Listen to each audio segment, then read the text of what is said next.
जातनिहाय गणनेचा केंद्राचा निर्णय, भाजप महानगरच्या वतीने धुळ्यात जल्लोष। भाजप महानगरच्या वतीने आमदार अनुप अग्रवाल यांच्या उपस्थितीत जल्लोष।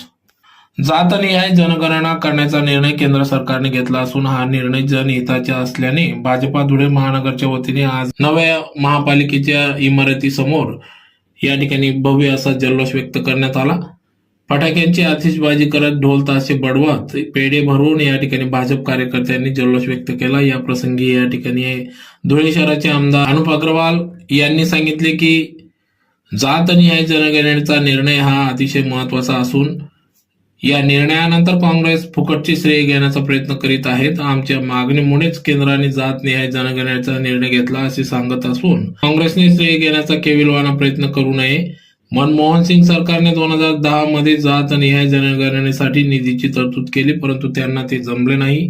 2011 मध्ये पी चिदंबरम यांनी जातनिहाय जनगणना काँग्रेस करणार नसल्याचे स्पष्ट केले होते।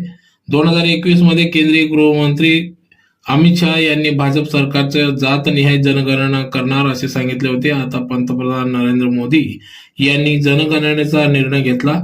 हा निर्णय सर्व समाज घटकांना न्याय ठरणार असल्याने आम्ही पंतप्रधान नरेंद्र मोदी यांचे अभिनंदन करतो आणि जनहिताच्या या निर्णयाबद्दल या ठिकाणी जल्लोष करीत असल्याचे आमदार अनुप अग्रवाल यांनी यावेळी सांगितले।